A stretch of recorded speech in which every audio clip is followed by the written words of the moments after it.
John Ridley and Tony Akins head to Tim Fox's shadowy past, revealing what the next Batman was up to before he returned to Gotham and donned the cowl.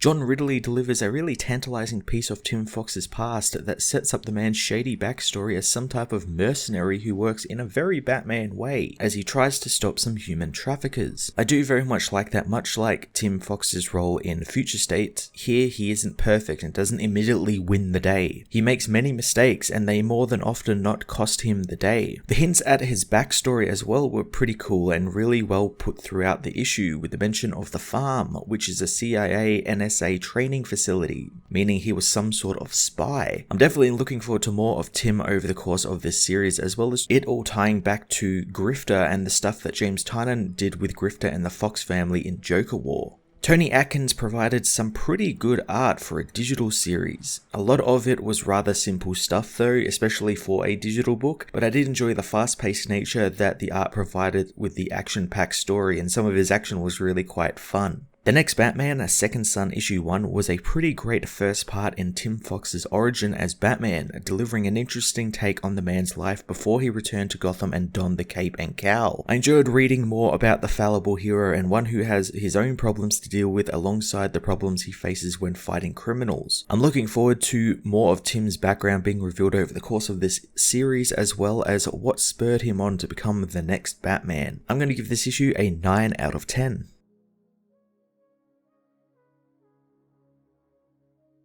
The Next Batman, Second Son Issue 1 finds Tim Fox surveying another rich man in Vietnam, remembering how when he was a kid $1 million made you somebody, but now $1 million makes you just middle class or blue collar until you become a billionaire. He watches the billionaire pace around his compound from a nearby ridge as he reminds himself that the people with money are somebodies and everyone else is nobody, but that's why he's there, to show them otherwise. He radios into Vol, who asks if he's okay with this. Tim says he's okay taking down a scumbag like Tyler Arcadine, and it's definitely something he wants to do. Vol, however, was talking about Vietnam and how they don't look too kindly on people doing extra legal operations. Donning his mask, Tim tells his friend he better not get caught, wanting some cover. Vol overloads the compound's generator, causing it to explode and drawing all the men to it as Tim sneaks into the trees above the compound. Tim gets into the home, sneaking past some of the guards as he makes his way upstairs to Tyler's room, finding his personal computer. He plugs in his transmitter, allowing Vol access to the computer, but she is stopped by some cybersecurity. Suddenly, Vol finds the hard drives have been wiped, and Tim wonders why they would put so much security around an empty computer, realizing that it's a trap, but it's too late as men rush in, opening fire on the man as he escapes through the window. Tim heads outside, sliding down the ridge the house sits on before he falls into the compound below. He is confronted by Tyler and his goons, who ask the man if he thought he really was that stupid to leave things on his computer. Tim thinks that he's a piece of shit who pretends to help people but is really running a human trafficking ring. Tyler says that the man will now die as Tim snaps open his baton, throwing it at the villain, who once recovering from the attack gives the baton to one of his men, telling him to beat Tim with it. Tim was anticipating this and hoping for it, since it gets rid of the men's guns, allowing him to easily beat them all down. The guards up at the home open fire, causing Tim to flee, jumping on an ATV to race out of the compound. As he speeds down the road, he rips his mask off, telling Vol that he messed up badly, the same as always. Vol says he's lapsing back into self-pity, and it's as tiring now as it was back when they were on the farm training. Tim says that he blew it and Tyler knew they were coming, but Vol says that they'll get another chance at him, but Tim wants to know what the man meant when he says he was going to die but not know what for. Vol has no idea and tells him to ask him next time they get him. Tim signs off comms, heading back to his apartment, continuing to think about Tyler's haunting words.